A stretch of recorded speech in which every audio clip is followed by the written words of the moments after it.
la voluntad de los dioses. Y Profe, disculpe, es que la compañera Rayla dice que ella escuchó, pero que no le sirve lo del audio. Entonces me escribió por el WhatsApp, que a veces la ah, saca por cualquier cosa. ok, está bien. Entonces, tiene esa connotación. Además, son historias que fueron transmitidas por la tradición de los pueblos, a diferencia de la épica homérica. Existía una cuestión homérica en ese momento que debatía acerca del origen tanto de la Ilíada como la Odisea. Unos decían que esos eran diferentes fragmentos recitados por rapsodas y aedos que luego llegaron hasta la actualidad. En cambio, otro sector hablaba de que, sí, claro, sí eran poemas fragmentarios, eran realizados por diferentes personas, pero se nota la mano de alguien ahí que le dio coherencia, que le dio orden y que también, ¿por qué no?, puso su parte creativa. Que ese alguien era llamado Homero, por poner un nombre. En el caso de de la Eneida,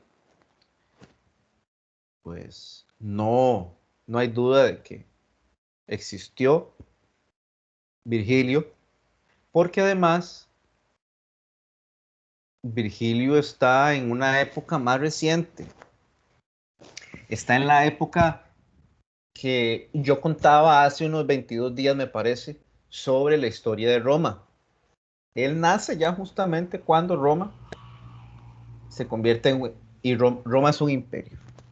O sea, Roma se expandió a prácticamente toda Europa, a lugares de Asia, a África, en las zonas de Túnez, principalmente, Antigua Cartago, y era el gran imperio. Y como todo imperio, como toda civilización eh, que se expande, necesita de una leyenda histórica que hable de su fundación. Y no cualquier leyenda. Se trata de construir un mito, una leyenda, una historia igual de legendaria, igual de, de prestigiosa, similar a la grandeza en esa época del Imperio Romano. Hay que estar claros, en ese momento, pues un imperio se extiende y conquista todo a su paso. En el caso del Imperio Romano, ya sabemos que absorbió buena parte de la cultura, principalmente la cultura griega, y la conservó. Pero de los demás pueblos, se conserva no tanto. Entonces, la intención de Roma, de Italia, era expandirse y llevar su cultura, su idioma, a los lugares donde se va expandiendo. ¿Okay? Y eso lo habíamos hablado justamente a propósito de la Eneida.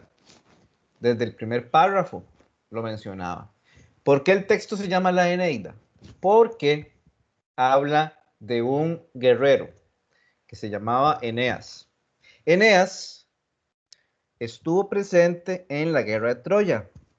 Recuerden, la guerra de Troya, así como habíamos hablado de eso en el texto Agamenón, la guerra de Troya consistió en la batalla librada entre los pueblos aqueos, o sea, los pueblos más que todo griegos, de Atenas, etcétera, contra los troyanos.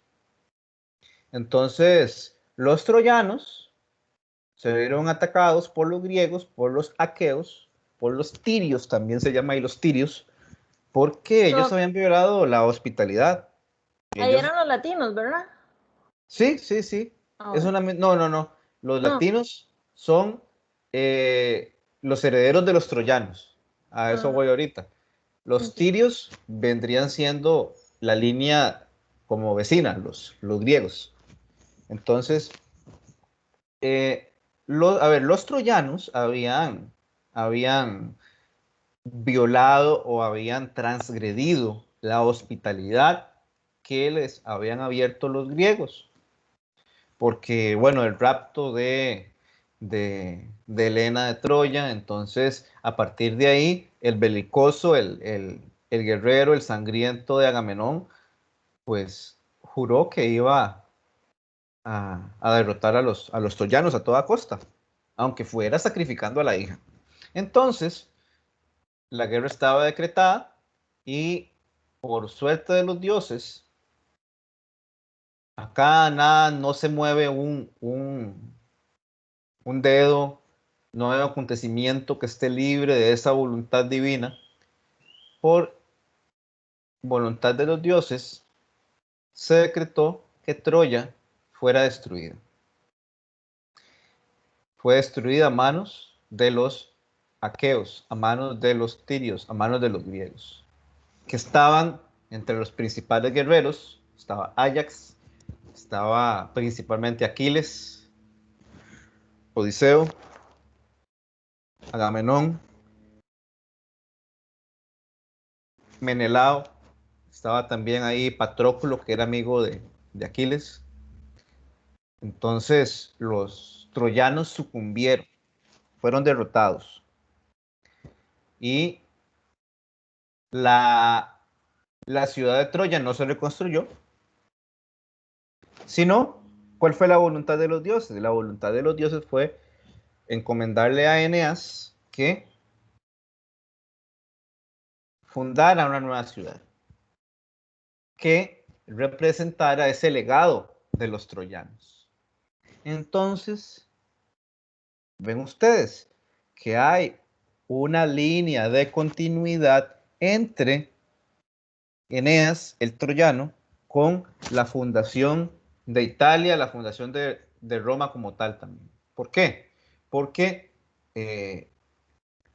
los troyanos, o en este caso lo que representa Eneas, es un errante, un desterrado, un exiliado de su tierra, que va en busca de un lugar donde construir, donde asentar una ciudad que en el futuro sería una ciudad que se expandería, que podría expandirse por toda Europa.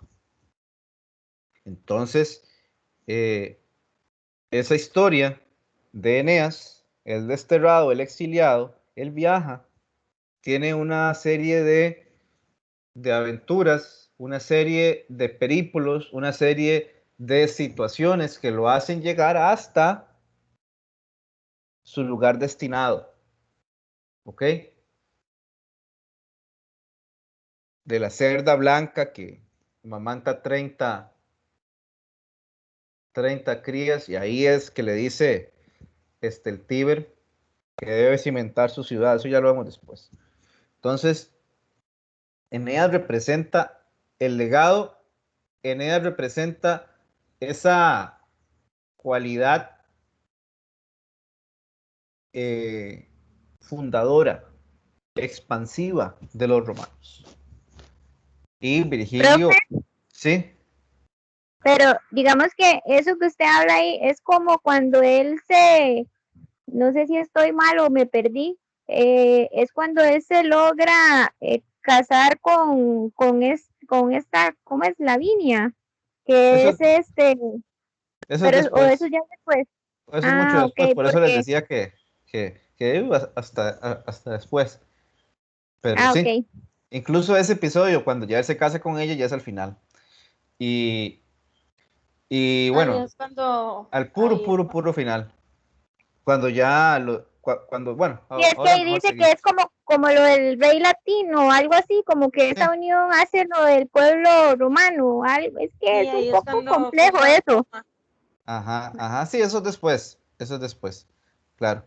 Entonces, justamente, Eneas debe, debe cumplir ese rol histórico y Virgilio también en cierta forma, porque ya vimos la clase pasada que Virgilio escribió por encargo este texto. Él no quería, él incluso quería que lo quemaran, pero lo rescataron. Entonces, ¿por qué se lo encargaron? Justamente para eso, para que existiera una épica culta en honor a la grandeza de Roma. Y esa épica culta, ¿dónde inicia? Justamente inicia con la huida de Eneas de Troya, en donde Troya, como dice el dicho, arde Troya, ¿verdad? Que es cuando es una situación bastante complicada, una situación conflictiva, viene de ahí, porque él se va de Troya y entonces, eh, a ver, es lo que hablaba yo en la clase anterior. La grandeza que se expresa en textos como la Ilíada era que el guerrero muriera en su tierra peleando por defender la tierra. Eso era honorable, era honorable. Acá Eneas no muere, Eneas es salvado.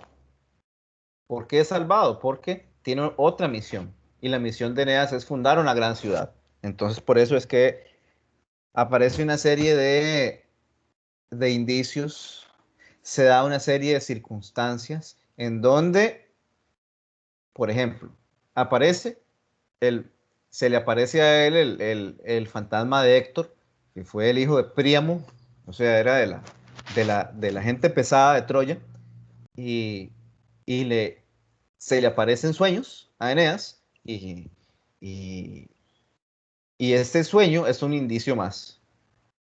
También se le aparece su esposa, que la primera, la de Troya, que justamente se hace el sacrificio de ni la lleva y su suerte está echada porque justamente parte de esa herencia, perdón, parte de esa misión es construir una ciudad pues nueva y con una estirpe diferente, propia del lugar donde va a ir a asentarse. Entonces, se lleva al papá, se lleva a Anquises y con Ascanio, que era el pequeño niño, que es parte del conflicto más adelante.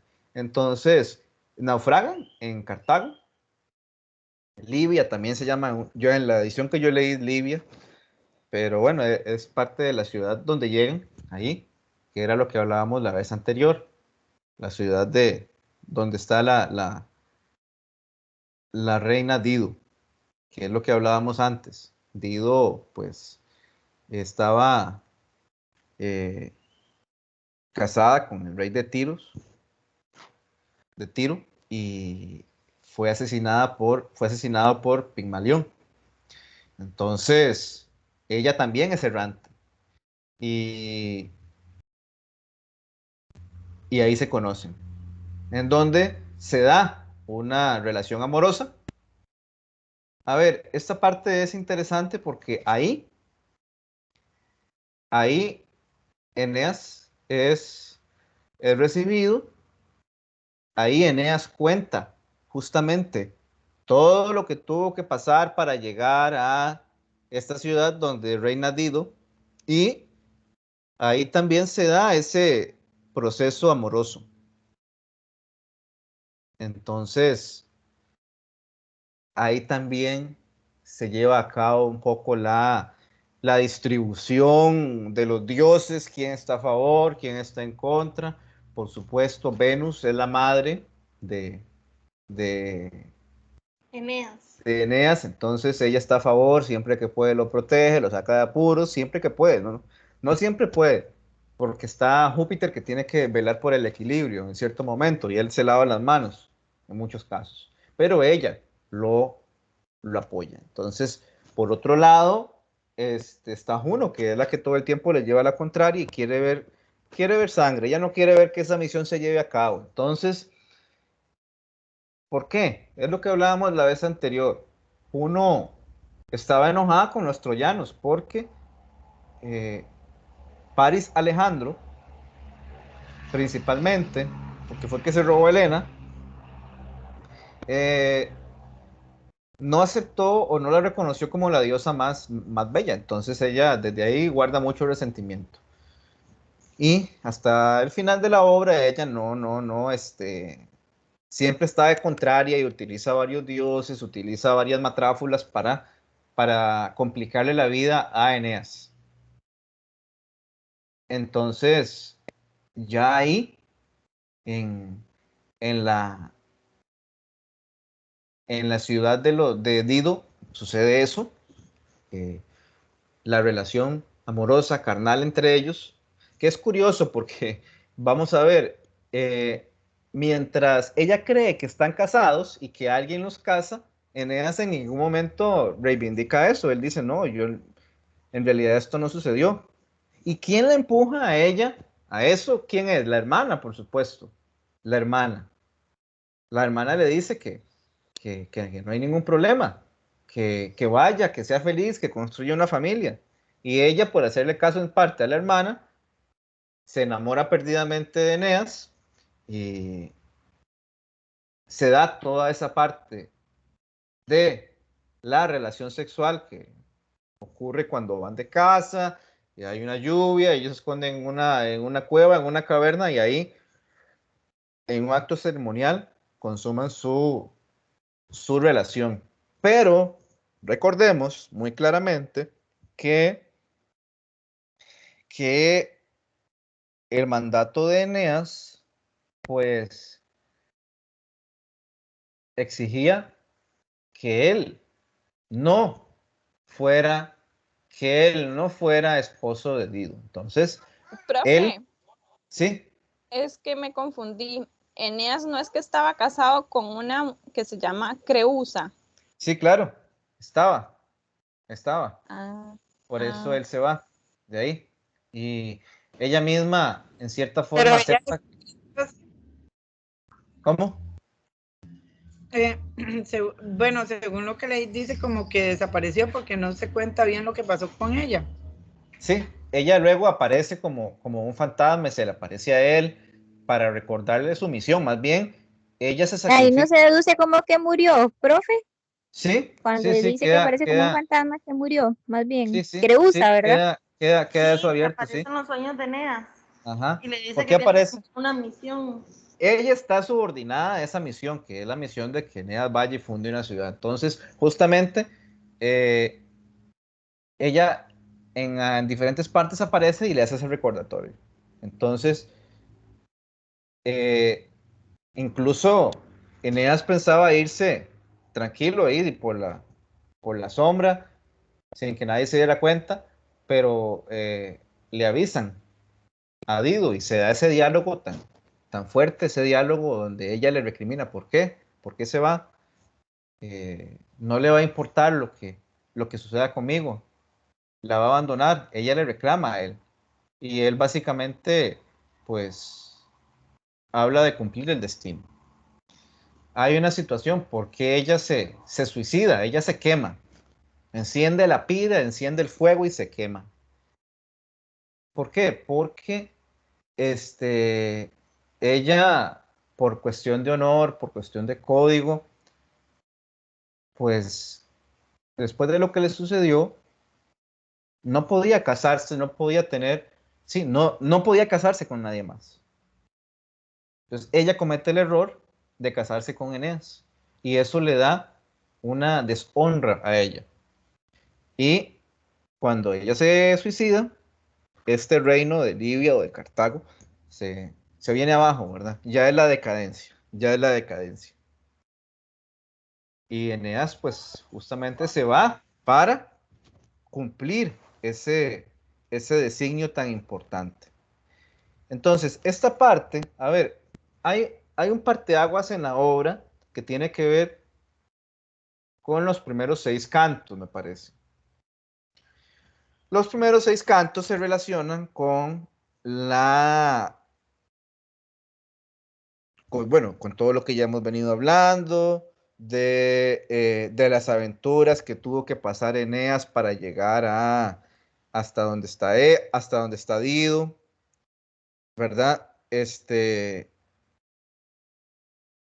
La llegada ahí a donde está esta reina.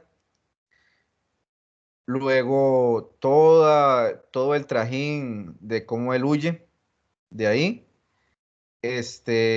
Otra tempestad que se viene. No alcanza a llegar a Italia todavía hasta ese momento. Alcanza a llegar donde un rey que esta parte, la verdad, muy bonita. Ese capítulo 5 en donde ya él se va de ahí, de donde Dido, y, y llegan a una parte muy bonita de Italia que se llama Sicilia. Ahí los acoge este rey, Acestes, y hay unos juegos muy buenos. Hay unos juegos, yo creo que eso tiene mucho que ver incluso con los Juegos Olímpicos, con los deportes, donde hay carreras de caballos, donde hay duelos hombre a hombre, y tanto Acestes como el grupo que tiene Eneas, este, cada uno, cada uno aporta premios para quien resulte ganador de los juegos que llevan.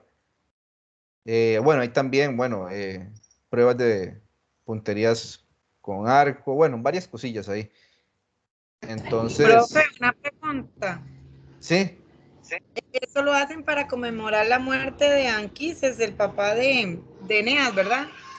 sí, sí, sí, sí. Y recordemos que no solo eso, sino también es un honor que hacen a los dioses, ¿ok? A los dioses.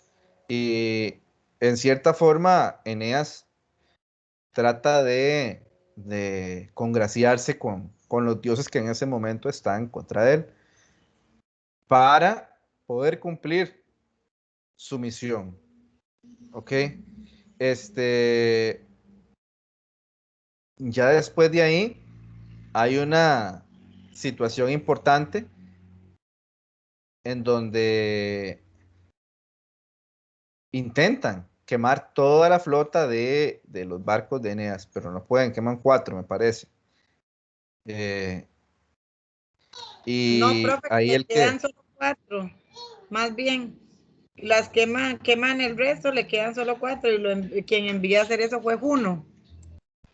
sí, y Júpiter los salva con una lluvia, pues, importante para que no se destruyan todos, ¿verdad? Entonces, ya después de ahí, eh, ¿qué es lo que sucede? Justamente eh, se le aparece el papá y le dice que vayan a un sector muy oscuro, a un sector del inframundo, para encontrarse con él. Ahí se da el sacrificio de uno de sus mejores hombres en el marco de ese viaje que él encabeza eh, con ayuda de la Síbila. Ya luego él entra en toda esa parte del inframundo. Ahí se encuentra a diferentes personajes que están en ese sector. ¿Y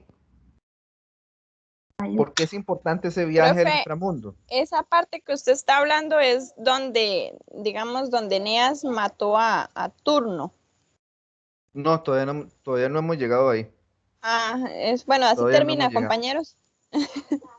Todavía no hemos llegado ahí. Entonces, antes de que él ya llegue a Italia, él debe pasar por esa, por esa aventura al inframundo. Y ahí sortea diferentes escollos y llega justamente a encontrarse con su padre, que es el que le traza el destino. ¿Y qué es lo que va a hacer? El padre lo que le dicen en el fondo es, eh, ok, vea, usted tiene que cumplir esta misión porque de usted depende que se dé este escenario de grandes riquezas, de grandes conquistas en el futuro, de grandes ciudades, de grandes emperadores. Entonces, a partir de ahí, Eneas agarra valor. Voy a detenerme un momento en esto antes de entrar allá a la segunda parte de la historia que es muy diferente. Porque, a ver, podemos decir, tal vez, que Eneas en la primera parte de la historia es un personaje todavía muy humano, muy dubitativo. Es un personaje que aún parece que no está tan convencido de su misión, el valor todavía no lo tiene tan inculcado. A diferencia de Odiseo, a diferencia de otros héroes que la arete la tienen marcada desde su origen. Recordemos que Eneas tampoco fue un dios, un ciudadano de una estirpe pues muy famosa, como si lo eran los, en este caso, troyanos como Héctor. No, él no tiene esa condición, pero justamente después de que va al inframundo y se encuentra con su padre y le presenta eso, ese viaje lo transforma.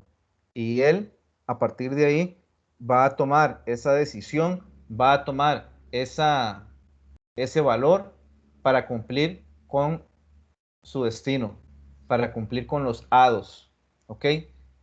Ahí también hay un elemento muy importante que vemos de la filosofía de la época, toda la doctrina de la transmigración de las almas, que luego de la muerte el cuerpo fallece, pero las almas van a diferentes lugares dependiendo de su condición, de su linaje y de lo que pudieron haber hecho en la tierra. Toda esa filosofía es muy interesante y que es parte de la época en donde Virgilio busca recrear esa teoría de la transmigración de las almas, ¿ok? Que es que, ok, una vez que el cuerpo, que llega a la muerte, las almas van a ir a determinados lugares, ¿ok? Y ya después de ahí, se da, a partir del libro número 6 del capítulo número 6 se da toda aquella cuestión de este,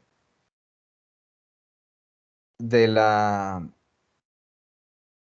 de la misión, ¿ok? De la misión de, de Eneas directamente. ¿Por qué? Porque es una historia universal. Es una historia que va a reproducirse y que va a ser grande hasta la época, porque seguimos hablando de eso todavía.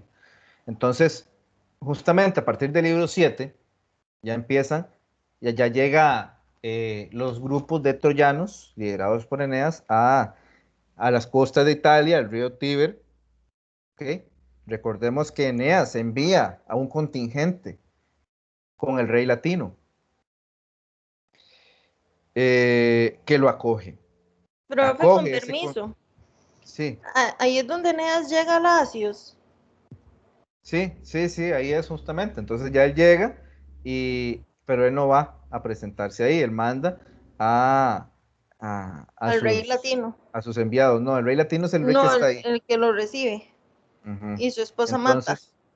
Entonces, sí, entonces ahí es donde el rey latino él en ningún momento busca enemistarse con los romanos, perdón, con los troyanos, nunca. Profe, Sí hay él algunos buscaba elementos, alianzas sí, él y buscaba en le un dice que, momento, ajá, es donde le dice que un oráculo ha designado que su hija se case con él, Lavinia, ahí sí. sí, entonces él se le ofrece a Eneas, pero ahí ya entra el papel de los dioses, de Juno otra vez, que le mete carbón a la mamá para que más bien sea turno el que se case con ella. Pero justamente el rey no intenta de ninguna manera entrar en ningún conflicto. Y en realidad la que causa todo este desorden es la diosa, es la diosa, porque incluso esa acción, a Profe, ver, disculpe. Entonces, por eso se da la guerra entre Turno y Eneas. sí, entonces, justamente hay un agravio supuestamente que le comete Ascanio, que este, los troyanos no lo toman pues muy bien. Entonces, que los latinos no lo toman muy bien. Entonces, este turno justamente es el que incita la guerra, él busca sus huestes, él busca su grupo de gente para batallar, y ya después Eneas, pues tampoco quiere eso, pero debe asumir su destino. ¿Ok? Entonces, ¿qué hace Eneas también al ver la situación? Pues él va y busca a su principal aliado, que es el rey Evandro, que él por muy anciano, él no está para asumir el reto de pelear, pero pues su hijo y el pueblo de los etruscos se alían con Eneas para justamente dar esa batalla. Entonces, por un lado están estos dos y por otro lado está eh, Turno, que no quiere que Eneas sea el que... Porque incluso Eneas llega y ya está construyendo parte de esa ciudad. Él va construyendo unos muros. Mientras aquella gente va y se presenta, Eneas ya va construyendo la ciudad. Entonces, toda esta parte, todo esto que yo estoy narrando, del episodio 7 al último, narran de esa disputa entre los latinos y los troyanos. Todo lo que significa eso, las alianzas entre los pueblos, que básicamente, como dije, es el choque entre los latinos y los troyanos. ¿Ok? Los troyanos. Hay dos figuras que despuntan del lado de los latinos, que es Turno, Mecencio. Ya después hay otra figura que vamos a ir viendo. Un episodio pues muy bonito también que hay, ya sería en el capítulo, en el libro número 8, es cuando es lo que les decía de la intervención de los dioses, ¿verdad? De cómo su madre, la madre de Eneas, le dice a Vulcano, a ver, otro elemento importante en este tema de la Eneida es la diferenciación. Hay bastantes diferencias en cuanto a nombres de los dioses, pero son los mismos. A ver, Venus es Afrodita en la mitología griega. Vulcano es Hefesto en la mitología griega. Entonces, tienen diferentes nombres. Júpiter es Zeus, pero es lo mismo. Son los mismos dioses con las mismas atribuciones, pero con nombre diferente. Los romanos le hicieron ese cambio. Sería interesante investigar por qué se dio eso y por qué ellos no le dieron continuidad. Tal vez tiene que ver con el hecho de que los romanos, pues, querían marcar su propia historia, diferenciándose un poco de los griegos. Entonces, esta señora Venus le dice a este Vulcano que construyera una coraza, un escudo, un arma superpoderosa, que tuviera 7 placas. Entonces, estas 7 placas se las diseñan a Eneas con imágenes, con escenas de futuras batallas de los romanos. Eneas no entiende qué significa eso. Él no entiende qué significa, pero es un presagio de lo que vendría si Eneas puede triunfar.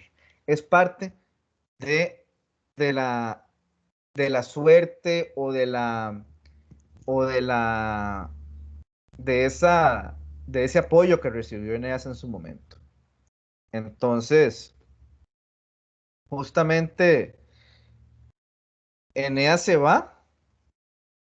A ver, Eneas se va de ese lugar donde están cerca de los latinos. Él se va a buscar apoyo con Evandro, pasa lo que ya les conté, de que le hacen el escudo de las 7 placas.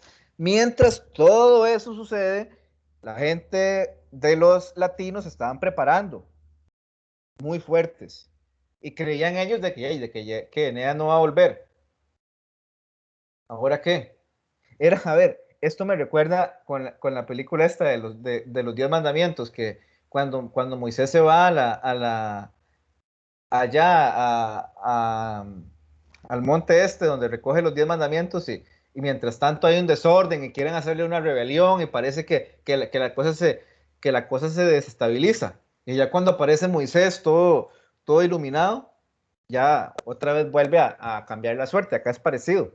Acá mientras Eneas anda haciendo todo eso, anda recogiendo fuerzas, anda haciéndose pues todavía más valeroso, esta gente, los latinos, creen que pueden ganar y motivados por Juno también van a eso. Entonces, mientras tanto, Turno pues va y antes de que Eneas venga con todo ese montón de refuerzos, los atacan. ¿Okay? Intenta atacarlos. Y justamente esa actitud de Turno fue muy imprudente. ¿Por qué? Porque ese intento, porque a ver, ¿cómo ataca él? Intentando quemar las naves para que no puedan irse. Pero justamente ese hecho hace que, por la composición de las naves, por ser madera sagrada, estas naves se transforman en diosas marinas que hacen que Eneas sea avisado y de lo que está pasando y más bien se apure a llegar. ¿Ok? Más bien se apure a llegar. Entonces, ahí, por ejemplo, hay un elemento importante que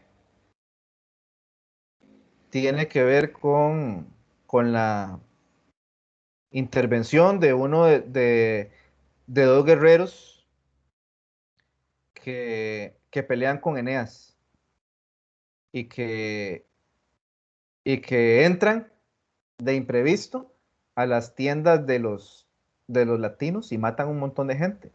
Y estos, bueno, es Niso y Euríalo, ellos entran por sorpresa a estas tiendas de los latinos, matan a bastante gente y matan justamente a uno de estos dos que se aventuró a meterse. ¿Ok? Todo eso que estoy contando es parte como tal, de esa batalla que se da. Entonces, llega Eneas y ya empieza un poco cuando llega Eneas, que viene, hay una parte muy bonita donde se narra eso, de que hay un esplendor que se cierne sobre Eneas. Cuando ya viene él con el escudo, brilla. Estos dioses que le han favorecido, pues están a favor suyo y le dan esa majestuosidad que infunde en cierta forma temor en los latinos. Y a partir de ahí empieza a cambiar un poco la suerte de las huestes a favor de Eneas. En el capítulo 10, justamente, hay ahí una situación importante, que es así como sucedió, creo que sí, que sucede constantemente en la Ilíada, en la Eneida hay una reunión de los dioses, ¿ok? En donde, bueno, aquí hay un momento, decidamos qué hacer, si continúa la guerra, si no continúa, ¿qué se hace? Y no hay una solución. Juno se pronuncia igual, da los alegatos que tiene que dar, Venus también, y bueno, Júpiter no interviene para ninguno de los dos bandos y que sea lo que Dios quiera, dice, ¿verdad? Entonces ese concilio de los dioses no resuelve absolutamente nada y sigue, ¿verdad? Entonces ahí ya se da en ese capítulo, después de ahí, la llegada justamente de lo que les decía de Eneas al campo de batalla. ¿Ok? Este, y bueno, tiene que llegar porque en serio están en bastantes problemas. Y justamente cuando ven a Eneas, como les decía, como un dios muy importante, pues empieza a cambiar su suerte. ¿Ok? Curiosamente, en ese episodio, pues, Juno saca a Turno momentáneamente de la batalla, ¿verdad?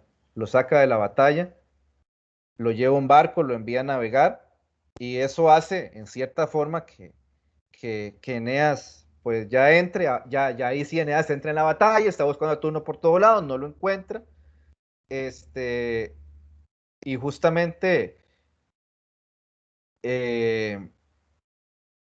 después lo trae de vuelta a la batalla. ¿Por qué? Porque se sentía avergonzado de desertar.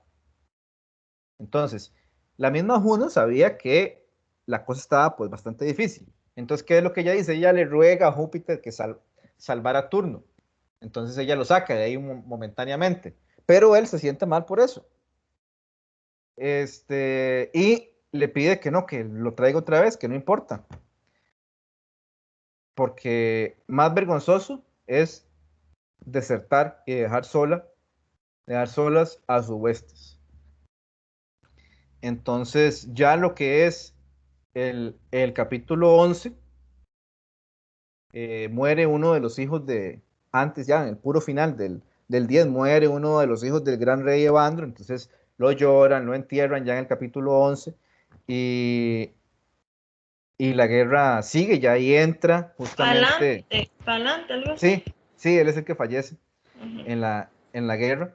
Y bueno, a Turno vuelve al combate, se vuelve un poco más equilibrado, hay sacrificios, ¿verdad? De la madre de la esposa del rey latino con Lavinia, en cierta forma, para ahora que Turno se apresta a volver al combate. Y ahí ya emerge una figura que es muy importante, que es innovadora en las batallas, que es la figura de Camila. ¿Okay? Camila ya es una figura fundamental que va a batallar junto con los latinos, ¿verdad? Ella va y resiste. Turno le dice contenga a los troyanos, mientras él prepara una emboscada, ¿verdad? A ver, esta Camila es hija de un rey exiliado, tiene una fuerza tremenda, fue criada en los bosques, es virgen, rechaza tener un marido y es hija de la diosa Diana. Diana le dice que la persona o sea, que si va a la batalla y alguien la hiere, alguien la mata, va a castigar a esa persona. Entonces, justamente, pese a la advertencia, alguien la hiere a ella, es asesinada. Y en un costado, con una lanza, con una daga. Y ya como que, a ver, esta guerrera que era como una amazona, digamos, esta es como por ejemplo la serie esta que daban antes de China, la princesa guerrera, es algo parecido, algo así, una figura pues bastante particular, con una convicción de lucha importante. Entonces, esto hace justamente que ya una vez ella derrotada, todo sea más fácil para los troyanos que van hacia ya iban ellos hacia las puertas de la ciudad. Y, y el último capítulo básicamente es la batalla que hay entre Turno y Eneas. Eso es como una película, muchachos. Es como una película porque acuérdense que en las películas, al final de cuentas, se da como ese ataque, esa confrontación entre los personajes principales. Y es lo que sucede aquí. Yo la verdad no sé si hay películas sobre esta historia, sí sé de otras, pero si no hay, se está cayendo porque es una historia bastante, bastante buena para hacer esas películas. Entonces, justamente Eneas tampoco la ve tan fácil, a él le clavan una flecha en el muslo, pide que le corten la herida con una espada. Venus, ya justamente viendo esta situación, manda a alguien ahí para que le aplique una hierbita, para que lo cure y le cierre la herida. Entonces, eso es como cuando Goku está a punto ya de perder y le dan una semilla, una semilla del ermitaño. Entonces, parecido a esto. A él lo curan, le dan ahí un medicamento y él va y se siente fuerte y, y sigue luchando. Entonces, se da una especie de reunión, no es un concilio, entre Juno y Júpiter, ¿verdad? Profe, con ese ejemplo me quedó súper claro. Qué bueno. Ujú. Entonces, uno le dice, bueno, yo la verdad no sé qué es lo que va a pasar. ¿Usted qué va a hacer? Júpiter le dice, y, y él le dice, ya usted ha hecho ha hecho lo imposible para que pierdan los troyanos. Ya usted se ha agotado casi todo. Y ya eso tiene que terminar.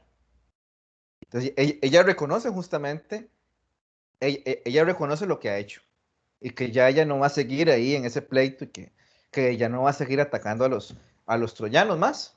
Pero le hace una proposición.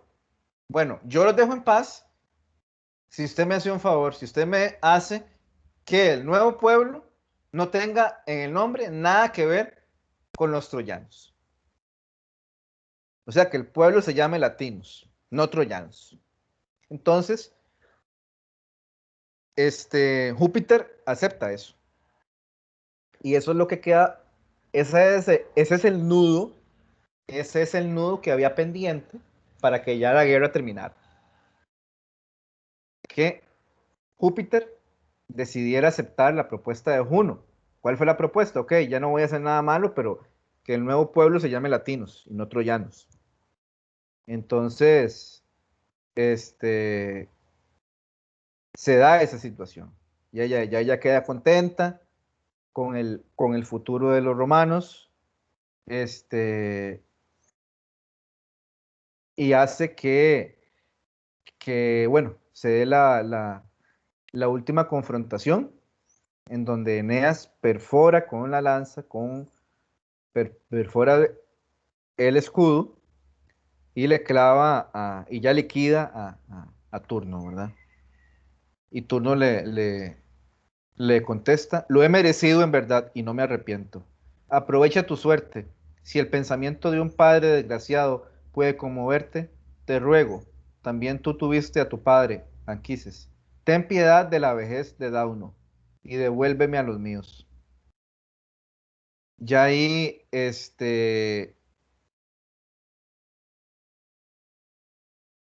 Eneas está todavía enfurecido porque él fue el que asesinó al hijo de Evandro. Entonces, al final de cuentas, por más súplicas que le hace Turno, Eneas lo mata por, por eso, porque Turno había matado al hijo del rey que le ayudó tantísimo, ¿verdad? Que era el rey del Evandro, el rey de los Tirrenos. Entonces, ya le atraviesa el pecho con una espada y ya termina la batalla como tal y ya puede asentarse justamente el imperio, el imperio romano, perdón, el pueblo romano y eso sí, bueno, uno le hace esa petición y además Júpiter acepta y también le dice que bueno, que se conserven las costumbres de los latinos. ¿Por qué? Porque lo normal hubiera sido que los troyanos llegaran y destruyeran todo a su paso, ¿no? Ellos respetan todo eso. Cambio que termine la guerra. Y eso es básicamente la historia. Vamos a ver algunos temitas aquí importantes. No sé si se ve en la pantalla o no se ve. No se ve nada, profe. Sí, ya ahora sí. Habíamos hablado justamente del personaje Eneas. Él es protagonista.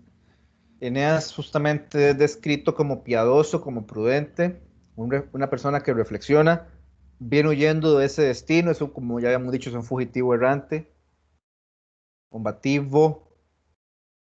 Profe, ¿no puede ampliar la presentación? Está muy pequeñita la letra. Por favor.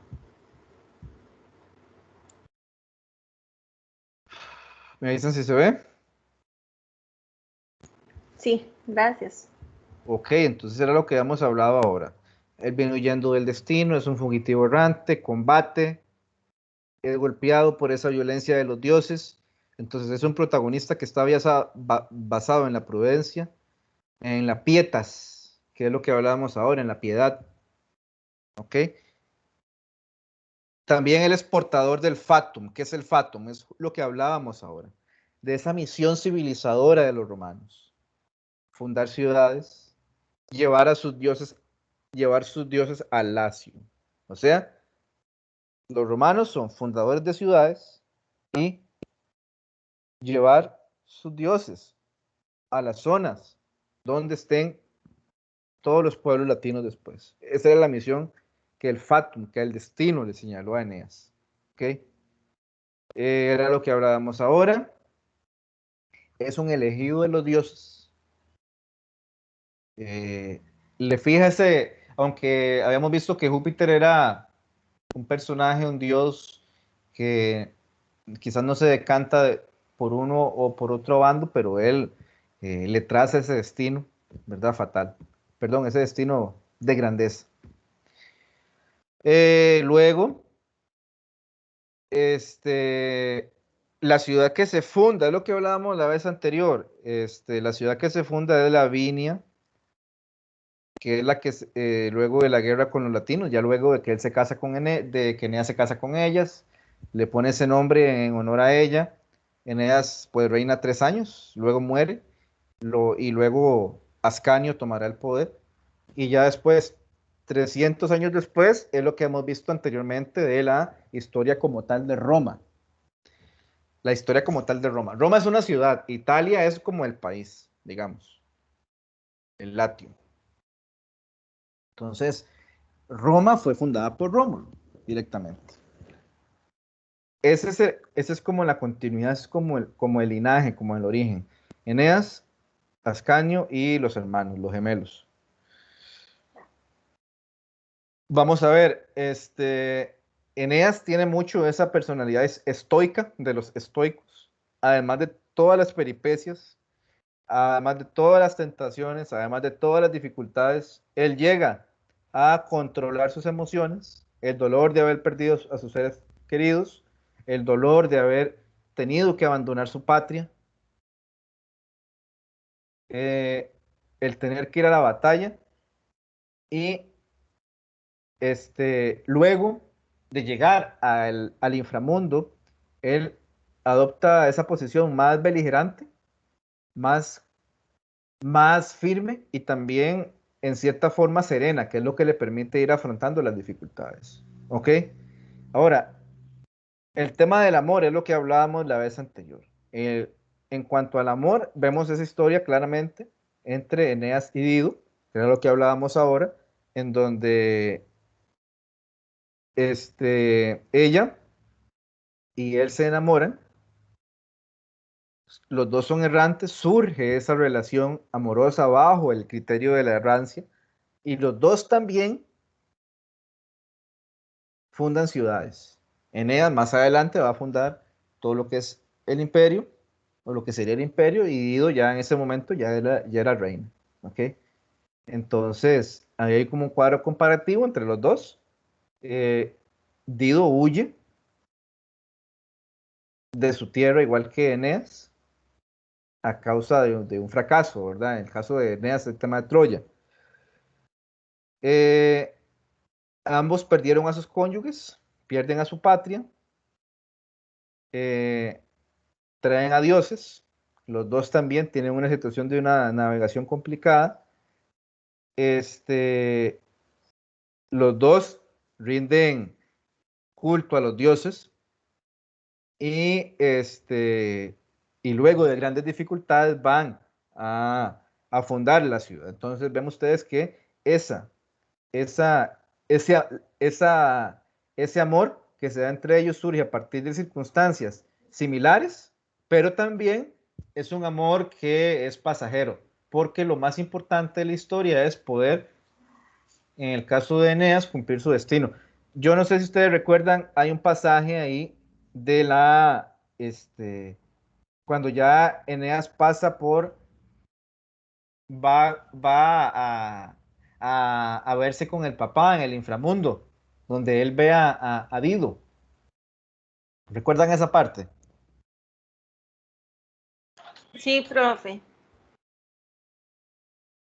Ahí lo que sucede es que Eneas, pues bueno, en cierta forma él todavía se siente culpable, ¿verdad? En cierta forma él quiere todavía disculparse con ella, Ay, le pide se siente, perdón. ajá, y Porque ella, sí, y ella no hace mucho caso a lo que le dice y simplemente se va. Bueno, acá la muerte, vamos a ver, la muerte se presenta de diferentes maneras en la obra. La muerte tiene que ver con la destrucción y la destrucción es un detonante del viaje que emprende Eneas. ¿Por qué?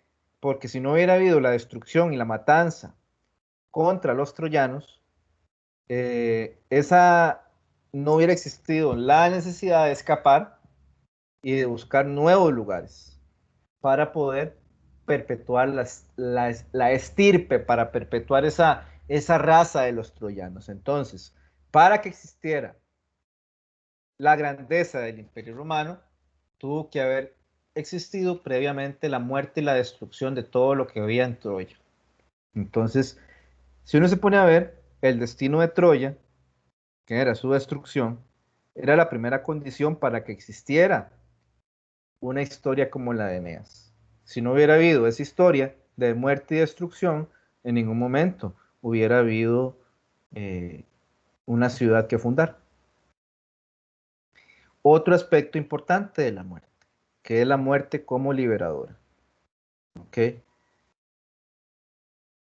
La muerte alrededor de Eneas permite que este héroe esté totalmente libre y dispuesto a completar su misión. Entonces, esa muerte lo libera a él de toda responsabilidad. ¿Cuál muerte? La muerte, ya lo hemos dicho, de la esposa y la muerte de Dido posteriormente. ¿Ok? Concretamente el de la primera esposa en Troya.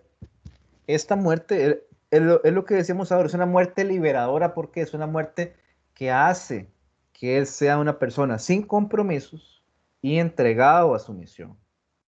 Ella misma acepta esa muerte. Ella misma acepta que Eneas pues no puede llevársela. No solo lo que no puede llevársela porque ya, si ustedes recuerdan ese pasaje, o sea, la ciudad estaba ya a punto de ser destruida y él apurado, como en una película de suspenso, él apurado va, saca al hijo, saca al papá y se larga. Él no pudo sacar a la esposa, que en realidad no fue que no pudo, sino fue que en realidad ella aceptó ese destino, ella está de acuerdo. Y a ver, hasta en cierta forma, el hecho de que ella acepte ese destino está siendo la protagonista de ese destino. ¿Por qué? Número uno, porque ella aparece después en como un fantasma. Pero después también el hecho de que ella ya no esté, la hace protagonista. Ella más bien le pone un ladrillito más a la labor de Eneas. Contribuye. Entonces la muerte de ella principalmente es la que permite que él cumpla esa misión. ¿Ok?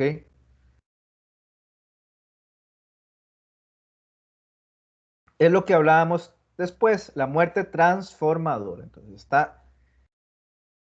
está la muerte como destrucción, la muerte como liberación y la muerte como transformación. ¿Ok? Vamos a ver, la muerte de Príamo, que es el principio. Príamo es el rey de los troyanos, él muere. Y la muerte de Anquises, la muerte de su padre. ¿Qué es lo que va a, a lograr esto? Que va a transformar a Eneas, es lo que yo les decía. Eneas se convierte en un líder, en un comandante. Es lo que hace, estas muertes hacen que Eneas se transforme. La muerte de Príamo y la muerte del padre.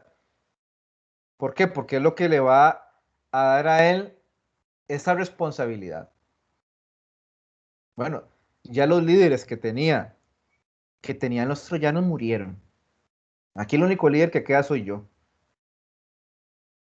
Por eso yo les decía que al principio, antes de que muriera el padre, esa actitud de Eneas todavía no se veía tan firme. Ese carácter de responsabilidad, ese liderazgo, que son los que van a hacer que él sea la base de la civilización romana. Eneas, o a ver, el pueblo romano encarna ese liderazgo, esa responsabilidad, esa, esa valentía que tuvo en su fundador, en su padre, que es Eneas. El fundador de los romanos es Eneas, no es Príamo ni Anquises, aunque ya estén muertos, ¿no? Son ellos. Es él. Es Eneas directamente. ¿Ok? Y ya él, como padre de familia, como guerrero, él como individuo, ya él no existe. Ya él se convierte en el líder de la gente que tiene ahí a su disposición. Intervención divina. Otro tema importante de la historia. Vimos el amor, la muerte y la intervención divina, que es algo que ya lo vimos de muchas maneras y que se ve en el texto muy fácil. ¿Cómo intervienen los dioses? Eso es cuando hablamos de intervención divina. Los dioses, como en la Ilíada, la Odisea, dioses participan activamente de la historia. Son causantes de las desgracias humanas. Van a influir de manera activa en la historia para ya sea alargar o acortar el destino, pero no pueden cambiar el destino. Ya está trazado de que Eneas va a fundar Troya. La belleza de esta historia es uno poder leer cómo sucede eso. Por eso alguien aquí decía, sí, es que al final de cuentas Eneas funda Troya, funda a los latinos. Sí, ya uno sabe que eso es lo que sucede, pero lo bueno de esta historia es eso. O lo interesante de la épica es el proceso. Y los dioses intervienen en ese proceso activamente. Manipulan a los mortales. Recordemos cómo Juno manipuló a esta esposa del rey latino para que carboneó para que se diera la guerra. Y sí, efectivamente, manipulan a los mortales para sus fines. ¿De qué manera Juno manipuló a los mortales? De esa manera, también, ¿cuáles eran sus fines? Pues estar en contra de los troyanos y que más bien sucumbieran. Vamos a ver, hay una relación entre la voluntad humana y la voluntad divina, ¿verdad?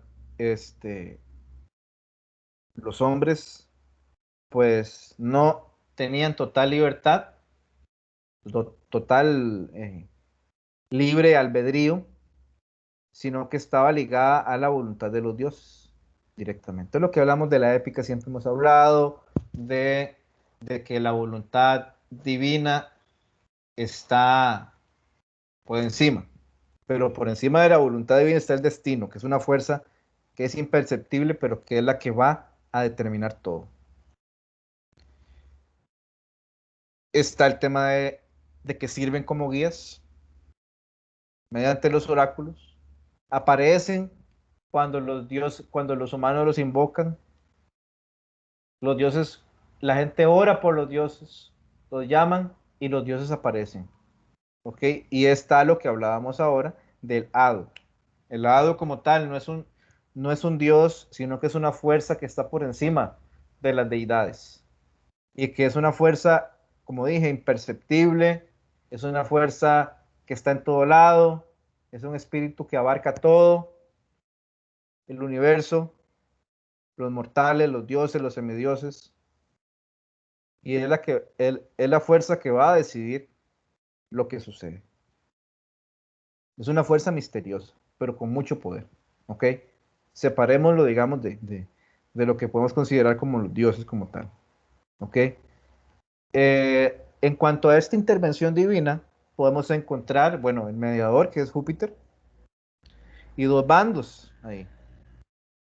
El bando de los que están contra los troyanos, que está Juno, que va contra Eneas, que es cruel, que es vengativa, que causa el destierro de él, que causa la guerra de los latinos, de los troyanos.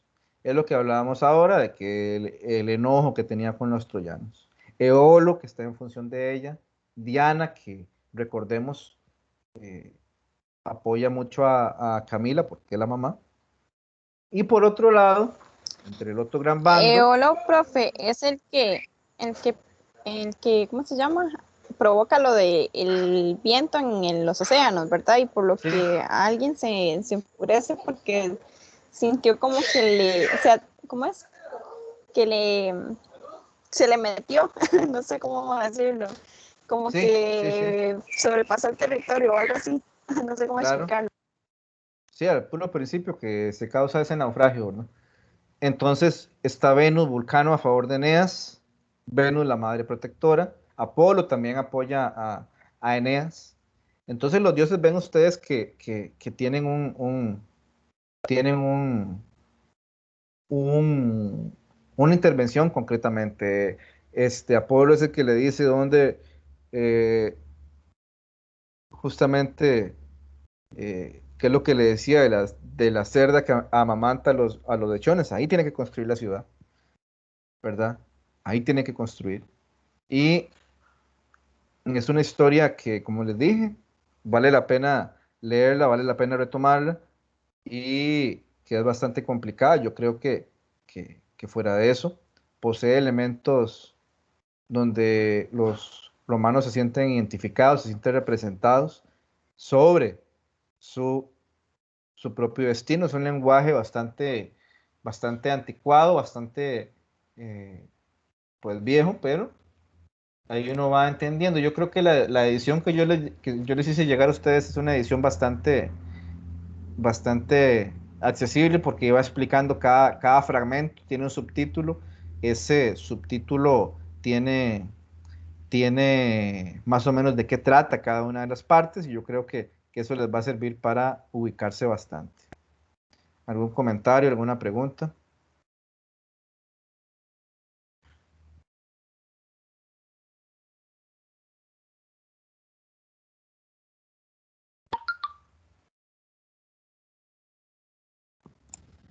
Profe, esta Eneida viene siendo la recopilación de la Ilíada y Odiseo, ¿verdad? Y la de, sí, ¿cómo es que se llama esta? La que hace Odiseo. Es una sola de las dos anteriores. ¿Qué piensan ustedes, muchachos, de eso? Que son como tres historias parecidas, que todas tienen que ver con la guerra y con cosas que pasaron de gran importancia. Profe, yo creo que la Ilíada está más bien como en medio, ¿verdad? Porque todavía después de ahí pasan más cosas, ¿verdad? Entonces, creo que está como en medio más bien. ¿Alguien más? Profe, es que yo creo que es como, digamos, primero, como son las historias de Homero, de este señor Virgilio viene a hacer algo como más moderno sobre las dos historias ya contadas. Entonces, él trata de contar en una sola historia las dos anteriores. Bueno, así me siento que lo entendí. Es raro porque usted dice una cosa al principio y luego termina con otra conclusión. Yo me quedo con lo que usted decía al principio. Más bien, eh, ¿Por qué, es una profe? historia, es una historia, más que todo la Ilíada es el origen. O sea, el cierre de la Ilíada es el origen es lo que hace que exista la Eneida.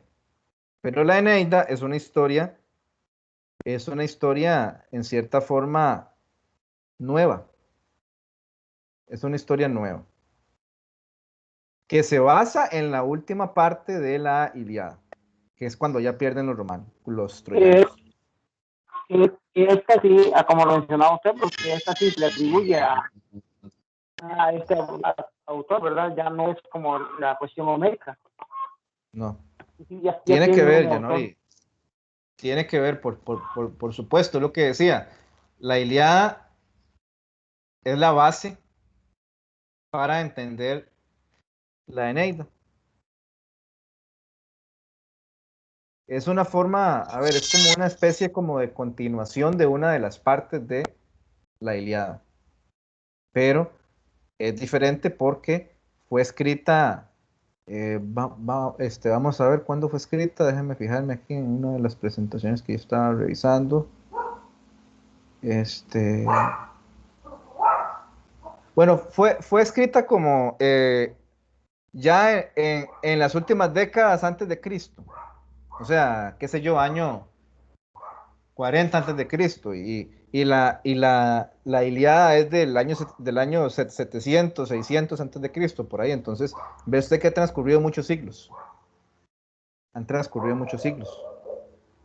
Entonces, sí, por un lado, la Eneida toma en cuenta aspectos de la Ilíada, pero por otro lado, le da una nueva forma a esa historia. La Ilíada está al servicio de la historia de Grecia y la Eneida está al servicio de la historia del Imperio Romano. Sí, correcto, profe, así lo entiendo, que es que no sé qué enredijo le dije, pero, o sea, de la Ilíada, entonces en la Eneida recopila partes de la Ilíada para hacerlo como más moderno y al estilo de Roma y Troya, obvio.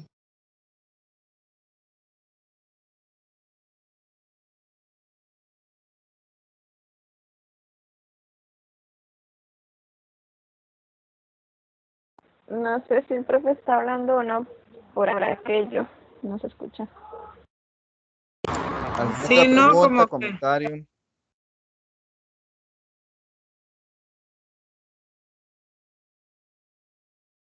¿Alguna pregunta, comentario?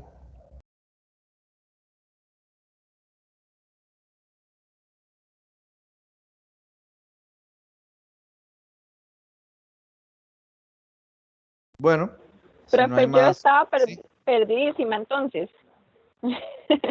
¿Qué? Normal. No, no, normal. Eso sí. Que sí, yo. Bueno, No, no, bueno, espero que hayan podido aproximarse al texto y nos vemos la próxima semana. ¿Qué es lo que hay que leer? Por aquello de que estén perdidillos otra vez, ya les digo.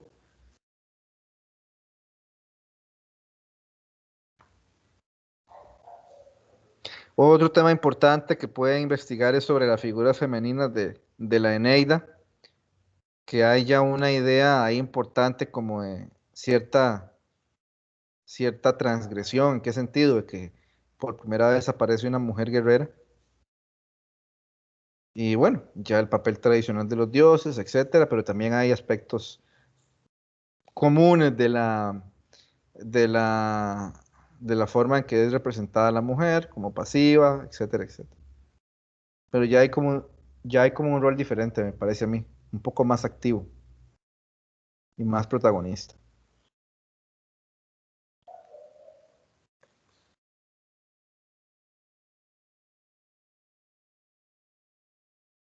Dice que hay unos poemas ahí de Cthulhu que les voy a hacer llegar pronto, en unas horas, para que lo podamos leer y ya es lo último que queda de la clase. Clase, clase, clase, solo la próxima. Es más, no, seguramente se va a hacer lectura aquí mismo. Yo les voy a asignar los poemas para que lo lean aquí mismo en la clase. Así que queda pendiente eso, la Profe. poesía, y vamos a ver si les dejo una obra de teatro no muy grande. Dígame. Santísima. ¿Eso significa que ya no van a haber más exámenes? Depende. Para los que se eximieron, no. Ay, Dios, qué hecha que yo estoy eximidísima. En serio, no creo. No, en realidad no recuerdo. Ahora me fijo en eso para saber a ciencia cierta bien si están o no están eximidos. Pero bueno, eso es todo por hoy, así que espero que pasen una linda tarde. Hasta luego. Profe, ¿no sería Gracias. mejor Muy bien, que Muchas gracias, compartiera de- profesor. ¿Qué pasó, Yanori? no sería mejor que se compadeciera de todos y nos eximiera? Hasta luego, buenas tardes, que les vaya muy bien. Piénselo, Chao. profe, es una Hasta luego, propuesta. me voy, chao. Hasta Chao, luego. chao. No, me Chao. retiro. Chao, luego. chao, profe.